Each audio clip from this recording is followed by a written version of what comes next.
Are you ready?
Seconds left.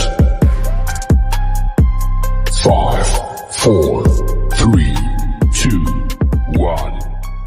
Ladies and gentlemen, may I have your attention, please? The show starts right here, right now. Message to all the haters out there. If you don't like what I do, but you watch everything I'm doing, you're still a fan. Crips all got along. They probably got me down by the end of the song. Seems like the whole city go against me. Every time I'm in the street, I hear ya, ya, ya, ya. Man down, where you from, nigga? Fuck who you know, where you from now, nigga? Where you down, my stay on my nigga? This is my city, I run my nigga. Brace yourself, I take you on a trip down memory lane. This is not a rapper, I'm slinging crack or moon cocaine. This is cul-de-sac and plenty cognac and major pain. Not the drill sergeant, but the...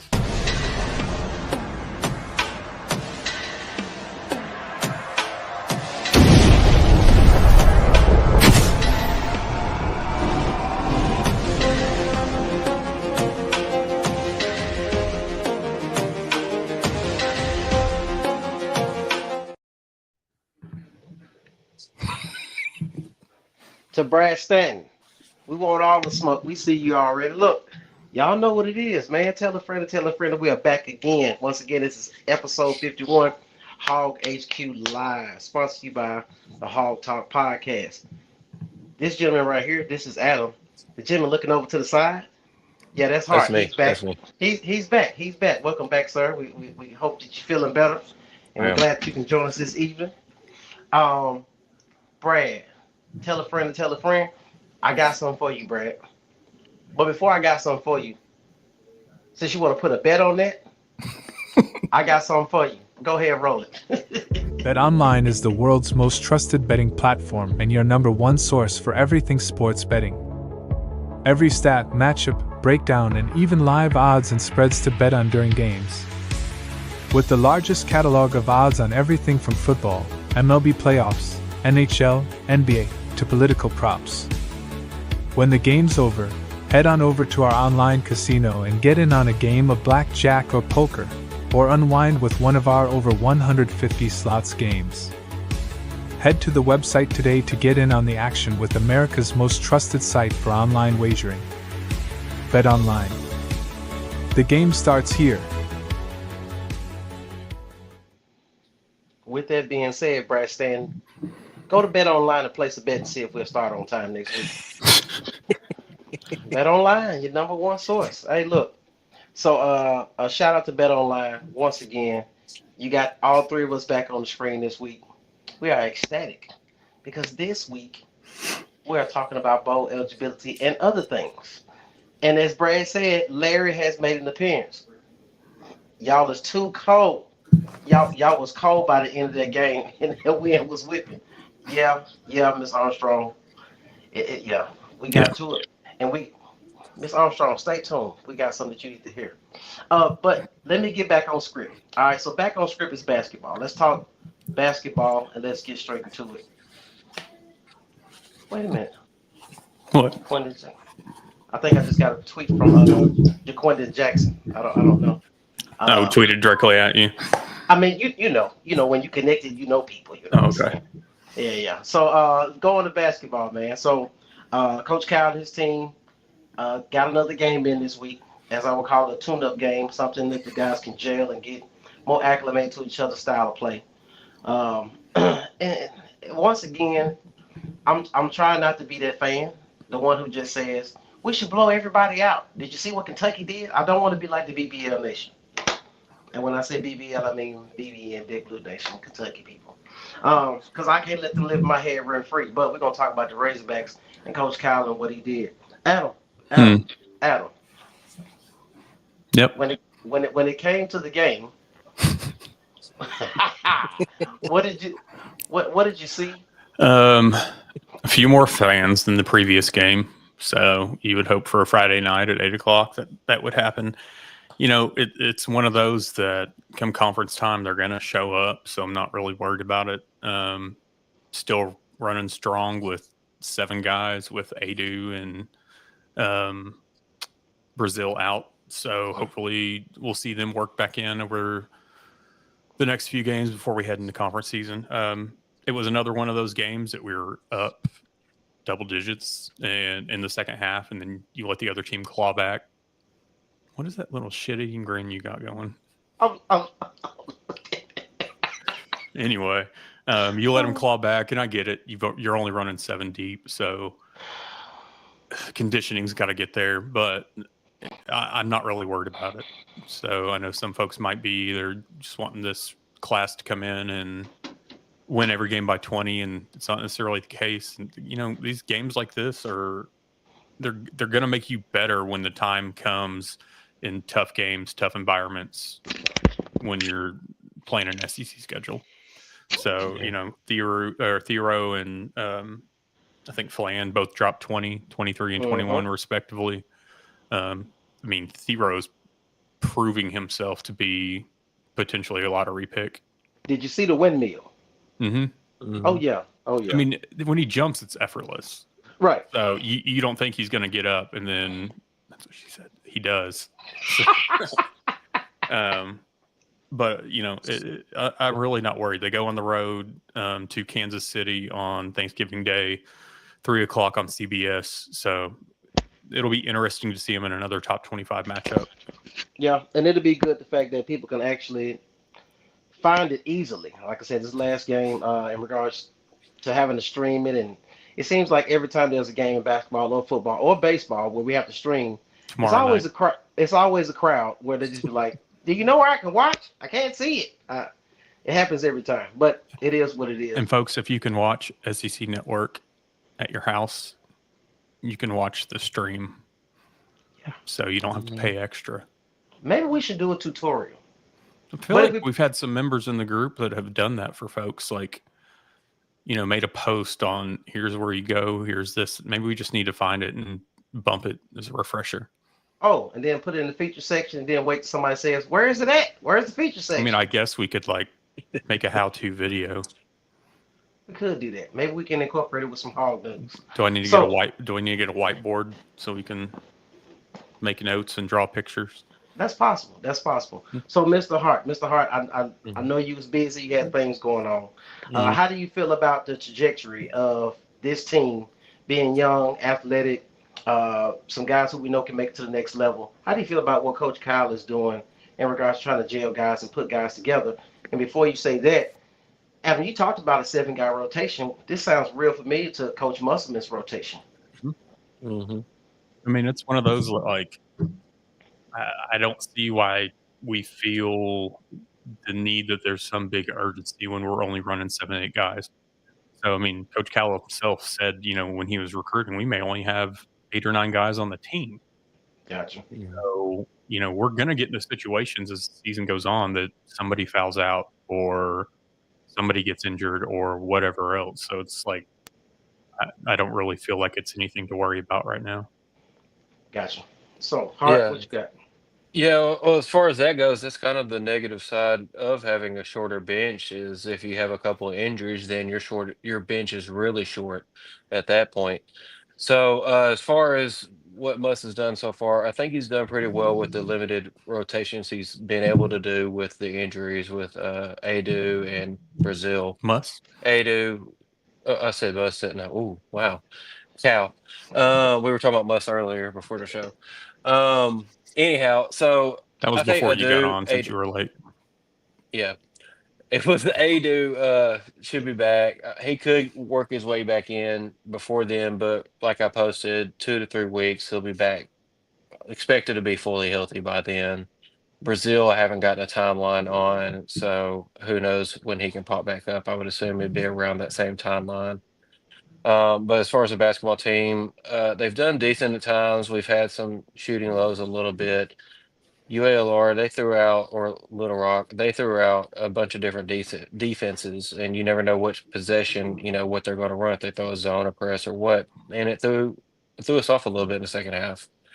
We started turning the ball over a little more, and they were able to creep back into the lead, or cut into the lead.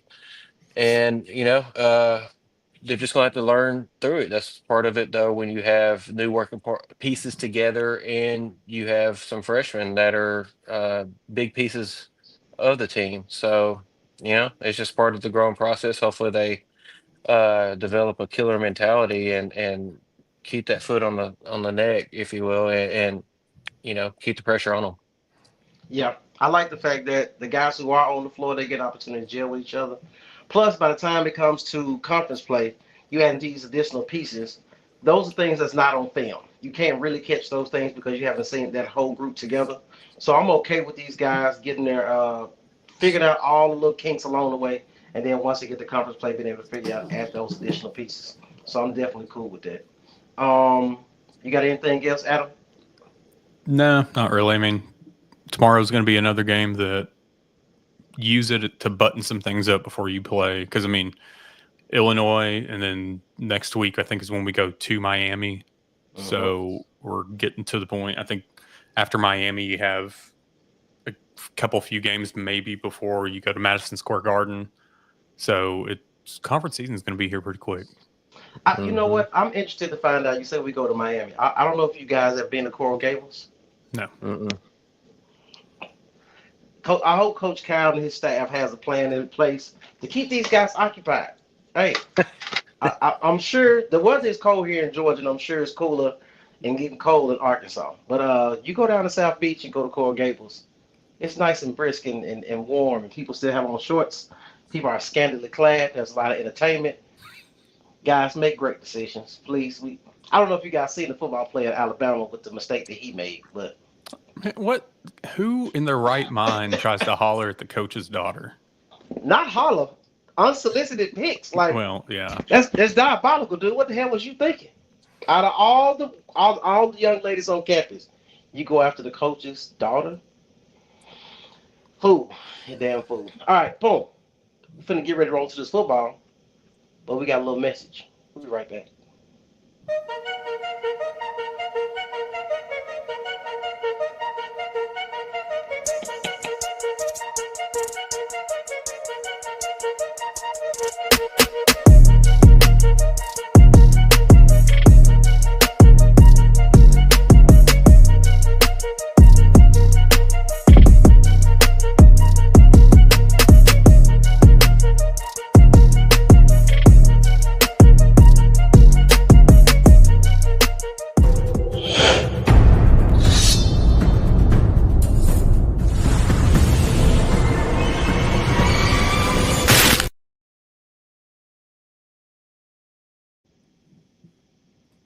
press the wrong video, but you know what? It's cool.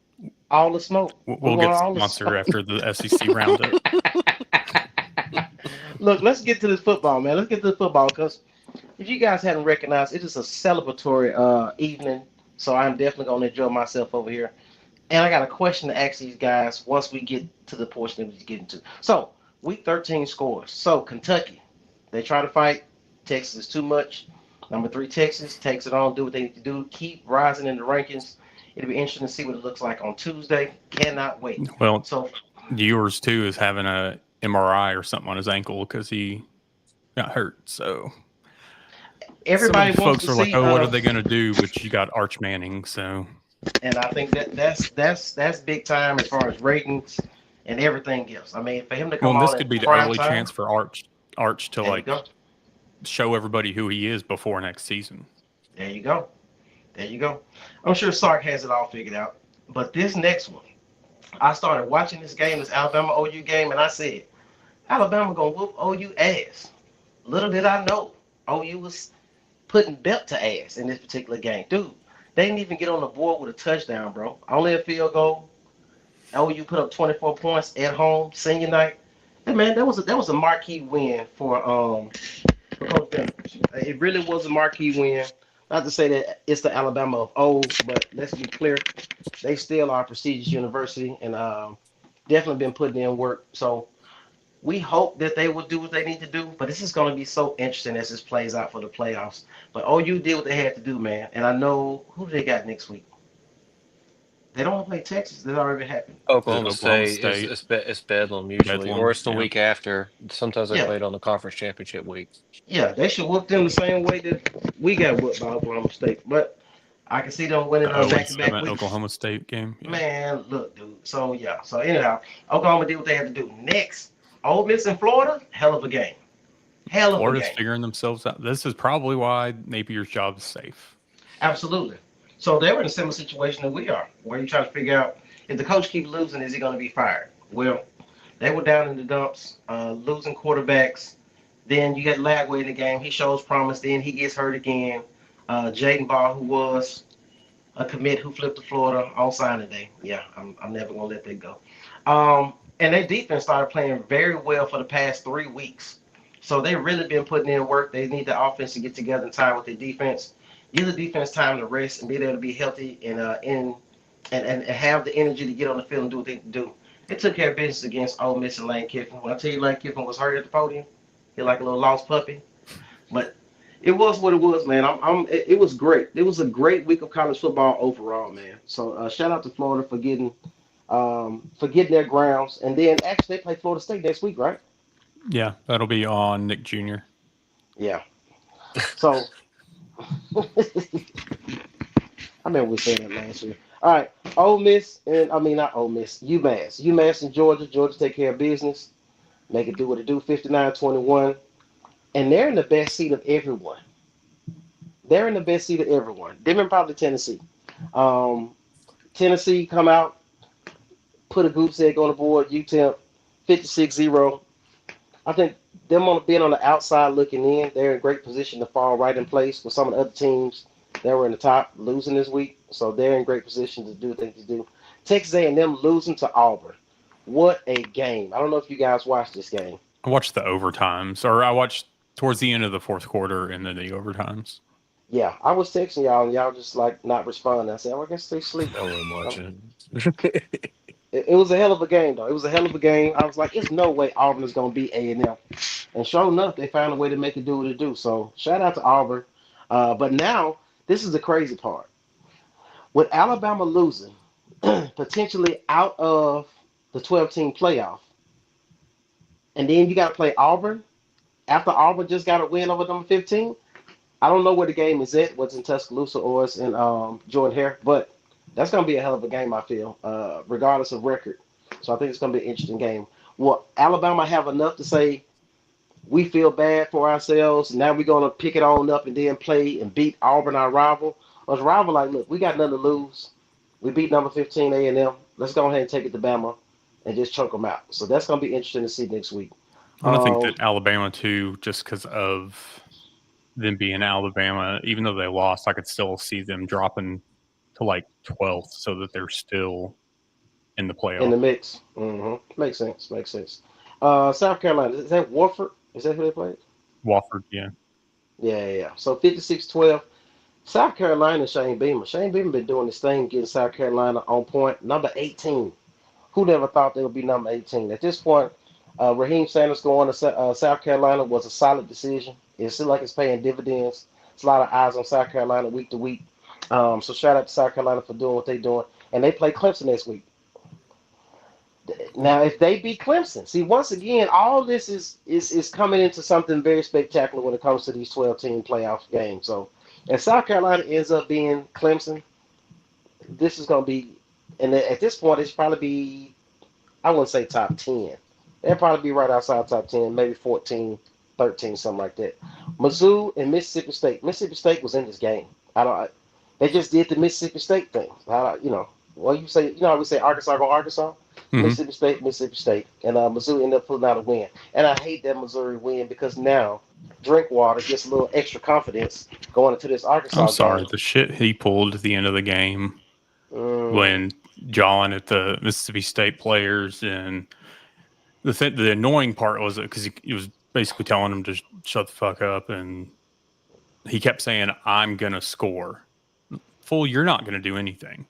Right. Your team. I mean, he's little man syndrome is ridiculous with him. I keep telling y'all here, extra on Revenge of the Nerds. But anyhow, Vanderbilt. I thought Vanderbilt would get it done. I thought they would knock off LSU. LSU found a way to get it done. I don't like Chip Kelly. What's his name? Not Chip Kelly. Brian Kelly. Every week, I just less and less like his ass. He's a fraud to me, man. I just don't like him. I wish Vanderbilt would have pulled it out, but they didn't. LSU took care of business. I wonder who LSU play next week. I don't know, because they moved the Texas A&M back to their last game of the year. Let's find. Did you see that? What? Yeah. Hart, did you see that message? No, I only have messages On the screen? What? On the I went screen. back. Oh,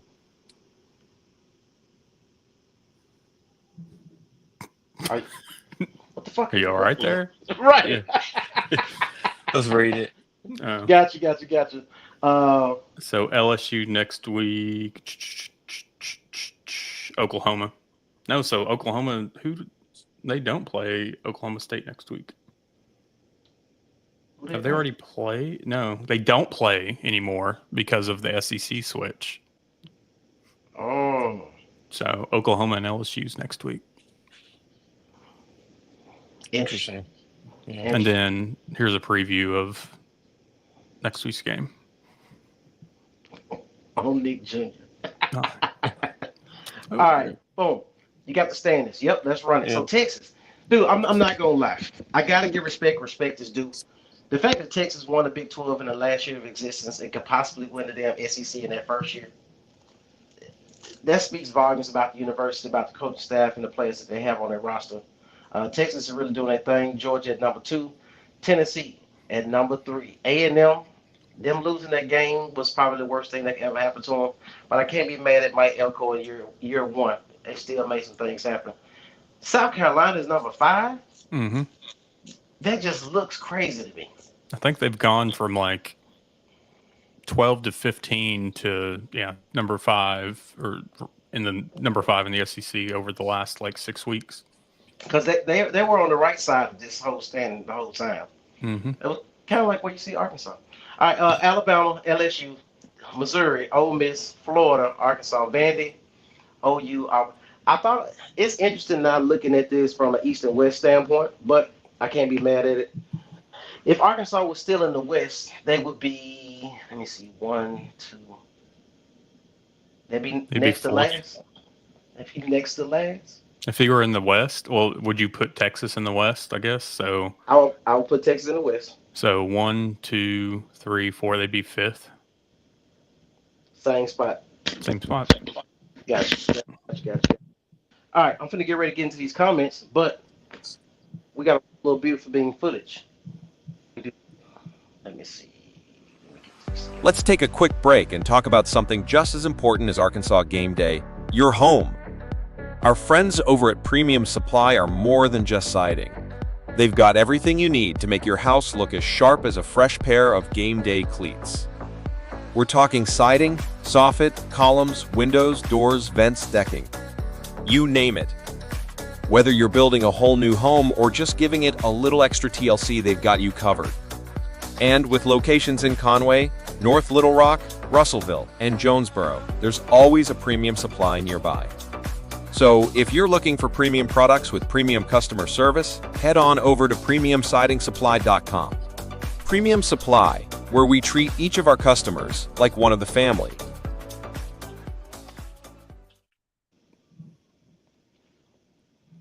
Done with the SEC standings? Maybe. Yep. Brad said Larry made an appearance. Absolutely. Got Larry for the damn bowler. What? All right, guys. What folks let's go. wanted. Did they really?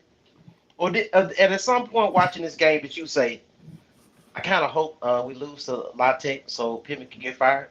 Who said that? Somebody said that shit. Somebody said it. I think in the beginning of, like, I guess really the first half, first quarter especially. I mean, I'm just sitting here watching this like, are we witnessing Western Kentucky and North Texas all over again? I mean, that's where my mind just immediately went. The turnovers, it was just, and the thing about it was we damn near handed that game to La Tech. They just couldn't capitalize. Now, with all that being said, I'm going to go ahead and also say, regardless of who we played, the defense stood up. So, yeah, you got to think about it. Once again, everybody keep trying to tell me at one point, we need to fire Travis. Travis Williams needs to get fired. Then the week before that, they were saying he'd be named the head coach. I don't know what you're saying at this particular point, but I'm just looking at what I saw, and the defense did make some plays. Keon Stewart, I want to give a shout out to Keon Stewart. Seems like every week since he's been put in the lineup, he's been taking full advantage of the opportunity and being able to capitalize on it and make big-time plays. Metcalf, still young, athletic, making plays. Glad to see him doing what he's doing. Seen an appearance from you got Landon Jackson. Landon Jackson makes some back-to-back plays. That was nice to see. My guy Ian Jaffard. You had some footage of Ian Jaffard. Would you like to see that now? Yeah, why not? All right. Let me find. 4 different running backs this year looking for some momentum. Bullock, deep shot is intercepted. Picked off by the Razor. Personal foul, roughing the passer with targeting, number 95. The previous play is under further review. That was Ian Jaffard. Let's take a peek here.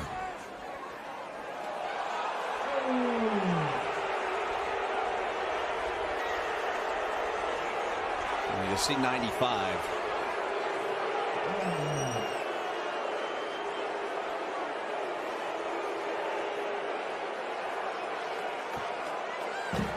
I just don't know. I mean, it's Jaffard is so big. He just sort of swallows him up. You know, I certainly don't think there was any intent there. Are there enough indicators to make that targeting?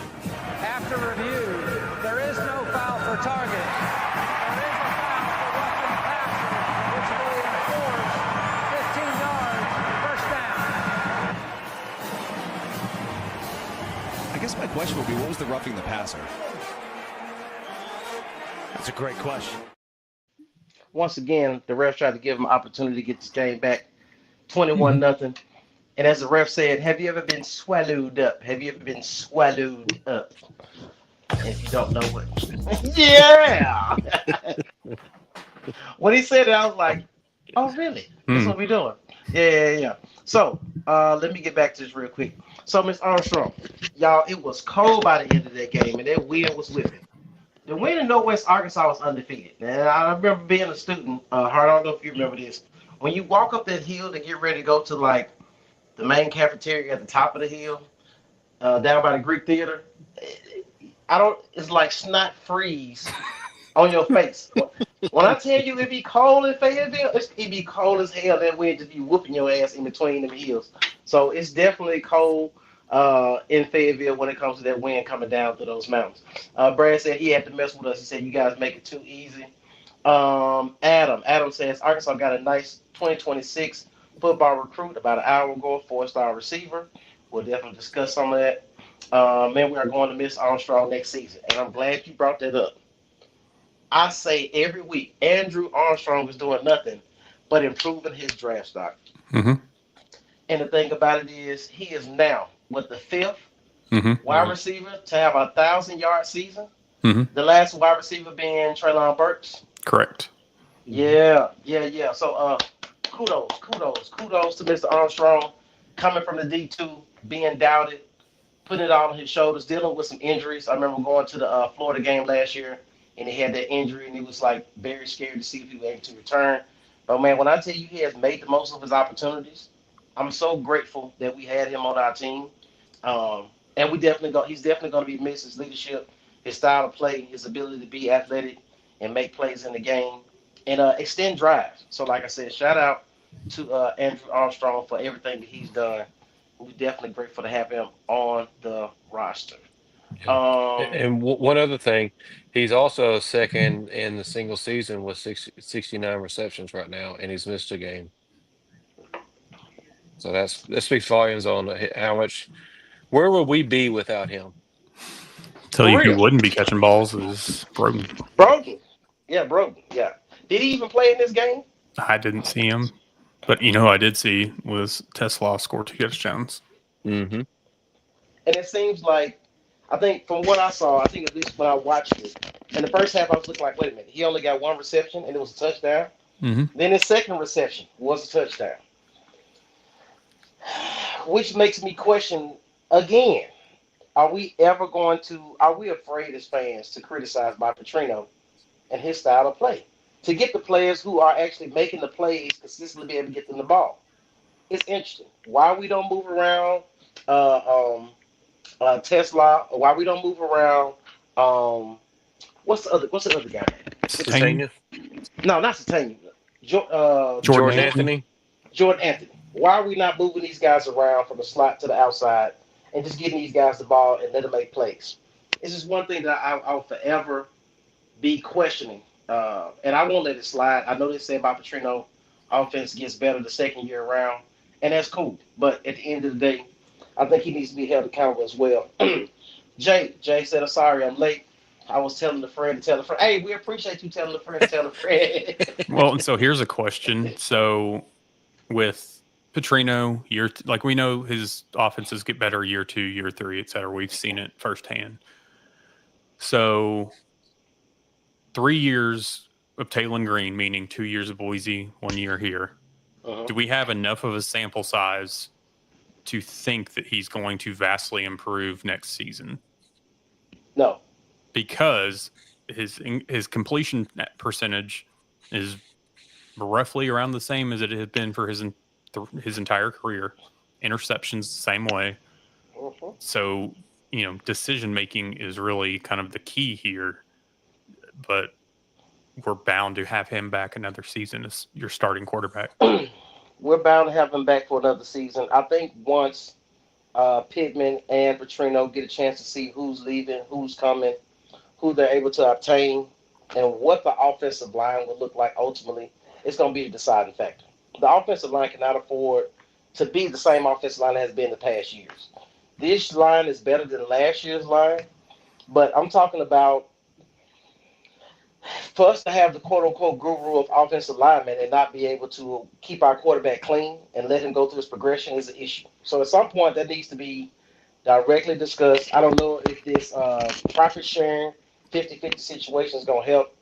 I don't know if Saracen, Oakland, somebody going to write a check. I don't know. But we need to pay for some offensive linemen. We need top-tier guys who are able to keep the quarterback clean. I feel like if he's able to keep Green clean, he can make better decisions, or just make the decision to run. Because clearly when he makes the decision to run, we get better outcomes in that aspect. Hart, what you got on the conversation? As far as Green goes, I see talent. I see passes where he will overthrow somebody where it's almost inexcusable. And then you see some where he puts it right on the dot. One of them in that game to Armstrong where the defender's right there. The ball couldn't be placed any better. And so you see the flashes of it. You see him finally starting to use his legs a little bit and run when the opportunity presents itself. Uh, the one thing I will say was to Adam's point about the decision making. The decision making is something that he can actually improve. You would hope and expect that as he, learns more of the offense and accustomed to where everybody's going to be on the field, because he's like I said, he's still learning the offense and processing everything still, so he's not able to just run a place. But then with the other hand, it makes you wonder what's the receivers going to look like next year without having Armstrong being that constant person you can lean on. Hopefully, Luke can step in. But as far as this game goes, Debinion ran his butt off. I wish we had seen Braylon some, but that's a Petrino call. That's not a Sam Pittman call. So I don't know what's up with that. Braylon's healthy, so that's just a coach's call. They could be trying to be extra cautious on it because that's the way teams have been trending that way with soft tissue injuries. But um, defense, they held up. They kind of they protected us from the special teams blunders, not getting off the field. So it was nice that our defense has been a constant for the most part of the year. The offense is starting to pick up a little bit. I know we started sluggish, but if Taylor can really start to pick up the offense, there are people running open a lot of the time. They're just not getting looks or getting the ball thrown at them. Petrino's offense works. It's just you got to hit him on time, and he's not doing that sometimes. Which also brings to my point that I say every single week. If there's not a package with Malachi Singleton in it, I really don't know what we're doing. If you're telling me at this juncture of the season that Taylor Green is still having a confidence issue, he's not your quarterback. So I don't want to hear anything about, he doesn't have the confidence. If he doesn't have the confidence, he should not be starting at quarterback. I do like his athleticism. I just feel like his decision making is the one thing that's very questionable, and deterring him from being as elite as he could be. Somebody said something. I think one of the commentators said maybe he's been watching too much Lamar Jackson film. I don't know. But Let's be clear, he's not Lamar Jackson. He's not Mr. Jackson, right? They did show a comparison to Colin Kaepernick, and when I tell you I seen the comparison, it was so parallel in regards to the way they run, their style of play. I definitely seen that. Joshua James says, I think they need to put Singleton in. Yeah, that dude is just a stud. Needs more reps. Absolutely. Every time he gets in, he sparks the offense. It seems like they gather around him, and it just boosts the whole confidence of the team. You see the offensive lineman in the end zone with Singleton, giving them dap, all that good old stuff. So somewhere along the line, they got to figure this out. I don't know what it looks like, but I'm sure the coach will get paid plenty of money to figure it out. Robert Smith, does Petrino have a change at coach next year if Sam goes? No. He'll be an interim coach, if anything. He is not going to be the head coach at Arkansas. And that's if something happens like midseason next year. It's womp womp. Why are you looking straight at me like that? Is that a Fort Smith thing? No. Womp womp. Hilarious. Gotcha. Shout out to Armstrong being amongst elite. Hey, Jay, I want to ask you a question. Now, we know your son is also on the roster. If you don't mind elaborating, not trying to give us too much inside scoop of tea, how do you feel about his development and him having an opportunity to get on the field more next year? Feel free to jump in whatever you feel like, Jay, to comment on that. All right, Adam, let me ask you this question real quick. So, we get the win. Mm-hmm. Questionable. And me personally, I hate to be that guy, but I'm going to be that guy. Same as the Texas game. I feel like we should have got blown out. We should have lost. We should have lost because we did not have a dominating game. And I just felt like La Tech was the game we should have dominated. Just like the Texas game, I was more upset losing 10-20. I would have rather got blown out at this point. But with all that being said, all the excuses that have been made all year long, you play Missouri next year. When was the last time we beat Missouri? 21. Yeah. You heard that right. I was actually just going back to look. So you say that you expected it to be a blowout, correct? Because I'm looking at staff picks, and your score prediction says otherwise. All right. That's a great point. 34-17 was your prediction. And what was the final score? 35-14. And who had 34-14? I did. Oh, Okay. I picked something else right. Okay. Yeah, but this is the other side of it. Hart, I don't know if you recall. I'm sure you got a great memory. At the beginning of the season, we had a prediction show. Anybody want to guess? Can I mute you real quick? Yeah. What? Oh, where does Mike go? Oh, you got muted. What? Yeah. 3-9. I stand on it. 3-9. You know what? And even with winning 6 games, if we win 7, I still want to see 2 seasons in a row of it before I'll predict a winning season again. Look, I don't knock you for doing 3-9. I mean, based on what they've been showing you for the past couple of years, offensive line play, inconsistency between new coordinators, learning new systems, transfer portal players. All of this takes time. It's just the problem with us is it seems like once we get going, it's always a reset. It's like 5 or 6 years is a freaking reset, and now we got to get new style of players to go against the scheme. And then we got to try to hit the portal and compete with all the big boys in the conference. So it's very difficult. And not having that in-state talent, homegrown talent, 4- and 5-star players that are competitive year in and year out is definitely difficult because we always seem to give someone grace to say, well, give him time to get his guys in there, which takes about 3 years, which ultimately, in a 3-year span, you hope you have one over 500 season, over 8 wins season. Not including the bowl game. So at some point we got to figure it out. At some point it's going to come. I don't know if it's going to be with this particular staff, but that is what I hope. Adam, what's the soccer score? Not really sure how place kicks are. They went into overtime and they're losing in overtime by place kicks. So it's 4-2 as of 30 seconds ago. Stanford won, so that did end it. So soccer team is now out. I didn't keep up with soccer this year. Well, they were in the Sweet 16, so that would have been they were ranked in the top 5 the majority of the season. So Colby Held, he coaches them. He doesn't sugarcoat things with his team. He expects the best out of every single one of them. It doesn't matter if you're a star or you're not. Jay, I got your comment. Copy that. Yeah, that's an off-air conversation. Understandable. We're going to respect the privacy. All right, so what you guys looking at when it comes to Missouri next week?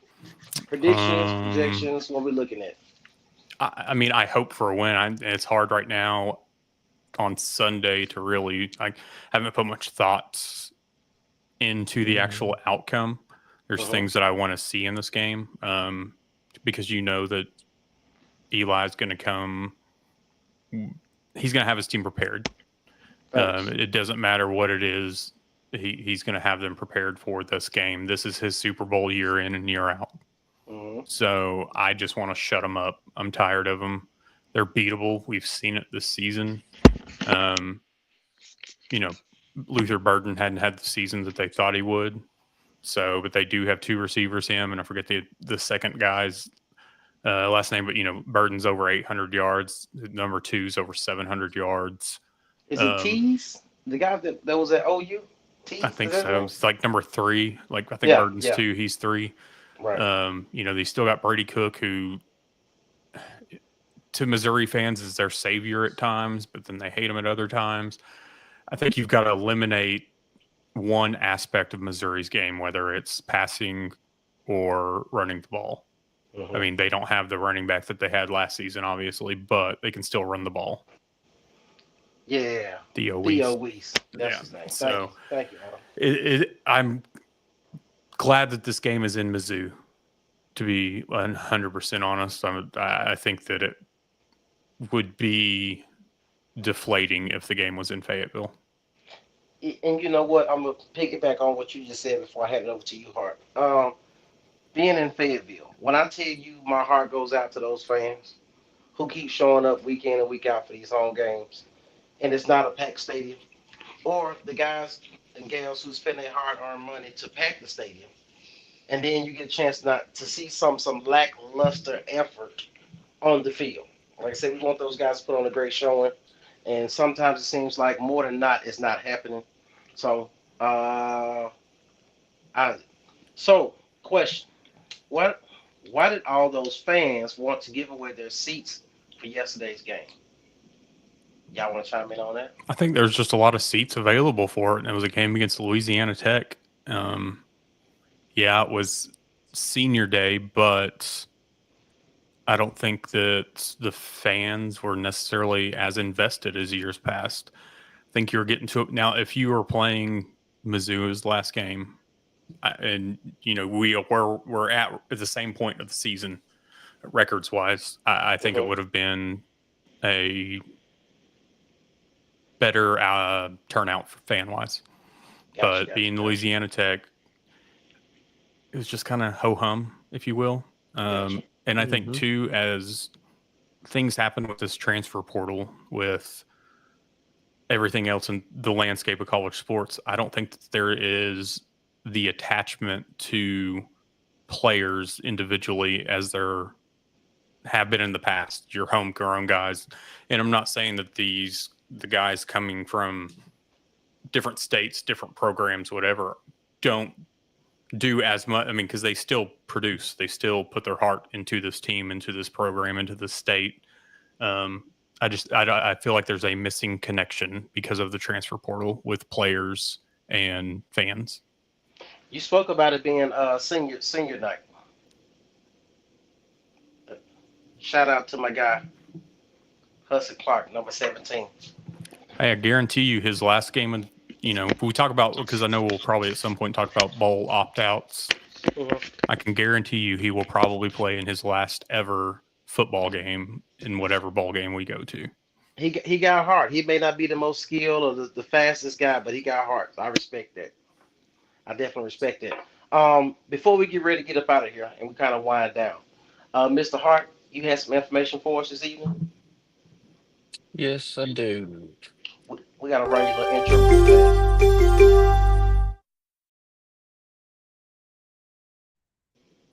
All right. Well, the news I have isn't so great for what I was told. I got a text about an hour before the show that the 6'1" linebacker out of Georgia, the 4-star Tavion Wallace, is possibly going to flip.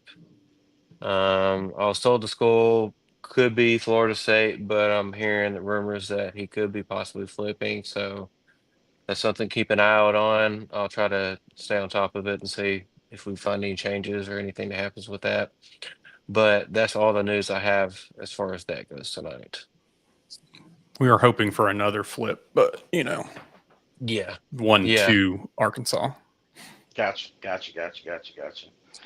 Brad said, I love the Hogs like no other, but living in Colorado and the money it takes to attend the game, I cannot justify spending my dollars to see a very mediocre product on the field.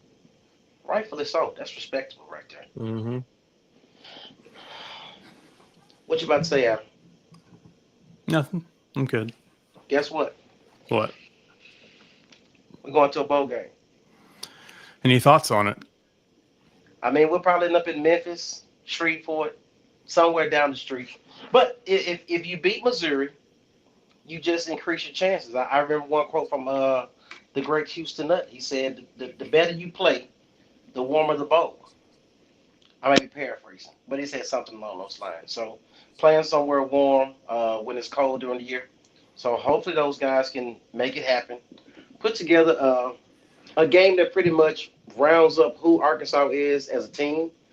We had a couple conversations a couple weeks ago, week after week, and I would ask, which team are we? Like, what is Arkansas's identity? And I still have yet to figure it out. I thought we were a run the ball, play defense type of team, but then we try to air it out. We try to put the quarterback in the pocket, but then When he runs, he does better, but that's not part of the play calling. I have no idea who Arkansas is week to week. I guess it's just kind of scheme versus who they're going to play. But it's something they got to figure out. Hopefully, they can put together a spectacular game against Missouri to shed Drinkwitz up. Something that we can say, damn, why we didn't see this all year long, every single game. I would really hope for that in their last game. And sending a lot of these players who maybe their last game as a senior, last time as a guy who may hit the portal. Anybody seen Shamar Easter? Who we thought they were. That's why we took the damn field. Now, if you want to crown them, then crown their ass. But they are. Anyway, Yeah. you're going to be, I mean, you'll be the first one to see Shamar Easter step on the field. I guarantee it. Oh, yeah. And the reason why I keep harping on this, people asking, like, why do you even keep bringing that up? Because as Arkansas fans and being someone who is a native of the state, we always crying about we can never keep guys in state. This guy was a 4-star tight end from Ashdown. Highly touted guy, and we was able to retain him in state. And all of a sudden, he gets here. We know that he's a little undersized. You figure they get the freshman 15, 20, 25 because you're in football. And at some point, he's able to learn the scheme. We've seen players transfer in, get hurt, transfer out, no longer on the team, and we still haven't seen him. So it just really bothers me that we get guys in state, and for whatever reason, because like I said, I don't know the skinny on it, but the fact that he's not on the field is something that bothers me. Because we want to keep the in-state guys, and it can be prevalent and play in front of their parents in their home state. How does the culture of college football change from chasing money bags to player development and consistent team success? I want to say Tom Brady made a comment about that and said guys are on teams, but they're not a part of programs. Mm-hmm. Talking about the development of players, saying that guys just keep moving from place to place and never get the time to actually sit back and learn from someone. They just get thrown into the fire and hope that it works based on their talent. A lot of guys end up getting hurt. They end up losing confidence, et cetera, et cetera. Hart, you had something you want to add to that? And Adam? Well, I was just thinking, I mean, now with all the moving around and stuff, there's no real development of the players. You go and learn one way of being taught at one school, and then you go to another school and you get taught a completely different way that almost contradicts what you were taught the first, time around. It's just, there's not a lot of consistency with players because they're just bouncing around. They're not staying and getting taught one form of football.